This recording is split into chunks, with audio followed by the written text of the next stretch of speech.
r/askreddit by Redify. What's the stupidest thing a teacher ever did at school? My old English teacher ripped out a blood sugar monitor thinking it was an iPhone. Kid in my class had diabetes. As he was walking towards the student, everyone was shouting that it wasn't an iPhone. He didn't listen and ripped it out. The kid had to go to the school nurse and the teacher lost his job because of it. Update: some of you seem to think that this took place in the US. This happened in Australia. I too had a teacher do this to a student. But as far as I know, he wasn't reprimanded. Another time he yelled at a student to stand for prayer/pledge of allegiance and said, "What, are your legs broken?" Kid was in a wheelchair. I broke my leg in high school. Got surgery and had a rod inserted into the bone. So when I went back to high school I still had crutches. But no cast or anything on the leg itself. One day I was hobbling on down the hall and the vice principal stopped me and asked me if I really needed those crutches. No dude. I just think they are really fun and prefer them to using both of my legs. Side note, at the same time a little girl came up to me in the grocery store when I was on crutches and said, "I'm sorry that happened to you." Which was both weird and sweet. My chemical teacher insisted electricity wasn't invented in the American Civil War. The conversation went like this: "Teach, there was no electricity in the Civil War." Class, "But they had the telegraph. Right?" Teach, "Yes." Class, "And the telegraph uses electricity. Right?" Teach, "Yep." Class, "So they had electricity." Teach, "There was no electricity in the Civil War." Edit: she was very clear on her stance. She claimed electricity was not invented. Yes. She used the word invented, not discovered, and nothing used electricity. Period. And humans had no idea what electricity was. Was your teacher Patrick Star? Oh boy, 3 AM. In 8th grade, a girl was known for her long hair, and which apparently was never cut in her life. Well, my math teacher at the time took some scissors and snipped some of it off for fun, and didn't think it was a big deal. Yeah. She got fired. This happened to me in the 3rd grade. My headband broke, and I was pushing my hair from my face. She jumps up with scissors and cuts my hair. Parents went to the school. I was pulled from her class. Week later she does it to another student. Her father went ballistic on her and the principal. Teacher was fired. This was 1980s in Colorado. Still makes me cry when I think about it. I'm most concerned about suddenly taking scissors near a person's face. I told the other students an easier way to do a thing mathematically. She became frustrated and told everyone my method was plausible in a classroom, but in the real world they'd be expected to do it the way she taught us. I really wish I could remember what specifically this was. But after the students realized that for every problem they came across they could use my easier method, she got frustrated with me and told me that next class I'd be teaching and she would sit in my seat. So that night I prepared a class study plan, learning techniques taught in the book ahead of where the rest of the class was, and I went in 2 days later. We had a staggered schedule, and I taught the class a new mathematical process. The teacher tried to annoy me by asking questions, but I just answered them and went on with the lecture. Before I was able to finish she became frustrated and sent me to the principal's office. When I got there, I was asked why I was there. I told them I wasn't sure and that they should ask Mrs. B. Principal came back and said I had disrespected the teacher. Honestly, I can see it. But I did do as she asked and taught her class. Teacher here. If a student challenges me in class with their own idea of how we should do something, I react the same way. Fine, you teach the class. I take their seat and let them have at it. First off, that's the most engaged they'll ever be. In front of their peers trying to communicate their own ideas. Plus the class will always pay attention to see if I get scored. See, I like that you do it as a way to keep others engaged and allow them to communicate their own ideas. My situation was deliberate in that she was trying to set me up to fail by having me teach something that we hadn't yet learned. I appreciate learning. I do my best to always pursue knowledge, and in that situation I felt like she was trying to stifle the creative process of problem solving, which is why I went balls out on making a lesson plan and preparing for any questions the students may have. At a fairly young age I realized a lot of what others consider to be harder math is just easier math when broken up into steps. So I had students refer to their text when relearning how to do a certain process, letting them know that when broken down it is a process they've known since week 3 or whenever, but this is made more complicated by adding a function like root into a linear function. I'm just using math terms I vaguely remember now. Sorry if they make no sense, but I do feel like roots in linear functions were my eureka moment in math, if I remember correctly. When I was in high school, my chemistry teacher demonstrated how electricity separates the oxygen and hydrogen atoms in water molecules.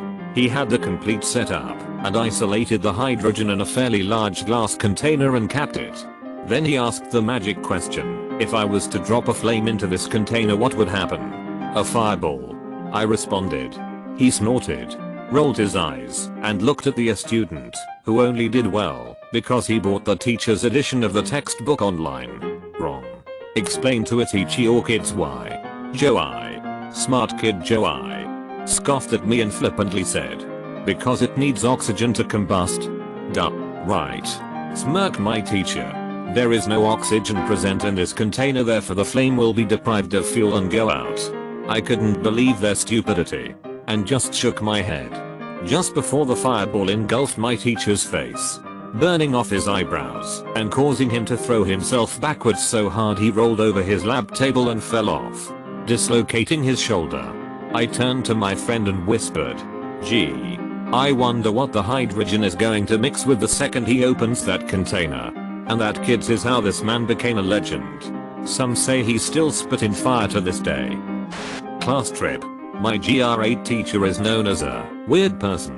During a camp trip with the class, we were separated into boys/girls for obvious reasons, with our own bathrooms and shower area. During one night, while the girls were showering, my teacher, who was a 50-plus-year-old man, decided it would be a funny joke to take pictures of the girls underneath the shower doors.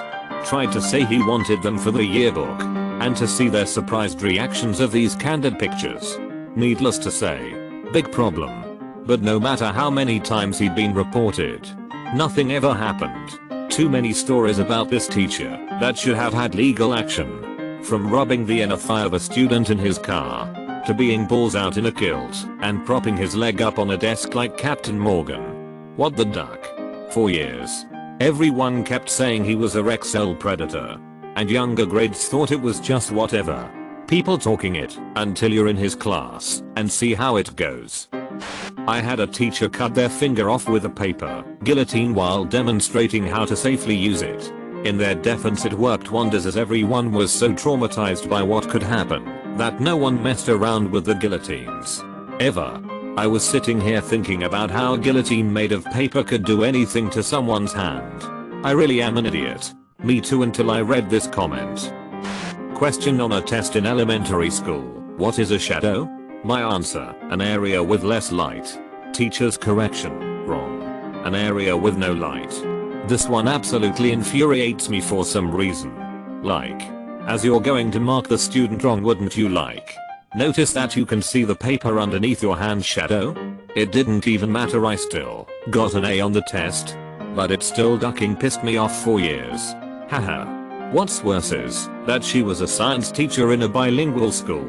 So a lot of the kids might not have known the exact definition of shadow before, because English wasn't their first language. So she was just teaching them the wrong definition.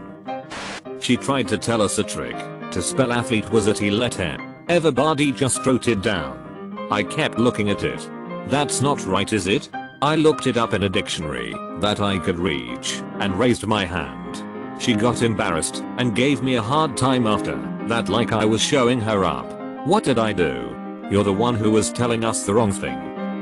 Threw a textbook at a kid who made a joke about her mother. Killed her career. At least it wasn't the kid. Cold been two birds W/1 stone. Though. Had an affair with a 17-year-old pupil. Then left her job, husband and 3 children to go and live with him in a different city. Edit. A letter. Did you go to school with Emmanuel Macron? My teacher told me I was coloring myself in wrong. Apparently, no one has brown eyes, everyone has green or blue.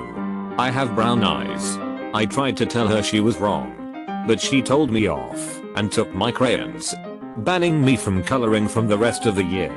I went to a small private religious school for kindergarten, and they had us draw a bird with our choice of crayons. I decided to make my bird green, and the teacher ended up being legitimately worried for my future. She told my mom, and my mom couldn't help but laugh and say, "Birds and fish can be pretty much any color, you know that, right?" Needless to say, this instance, along with the fact that they were shocked I could read at 5 years old, was one of the reasons I went to public school the rest of my schooling. As a bird enthusiast, she is dumb as duck. Many birds are green, often mixed with other colors. She probably never saw one though. I had a teacher who made us do this assignment where we would come up with an opinion on anything, and then he would argue the opposite viewpoint. After the first 3 people, it became apparent he just wanted to stroke his own ego. A man in his early 60s arguing/yelling with 13-year-olds. He was really putting people down too. One of my friends was 20th of 30 to be called on. She said, "I don't think the Holocaust should have happened." He lost his duckine mind. He sent her to the office, and the assignment was over for the day. Read a chapter from the book in silence. She was a legend. How did he not see that coming?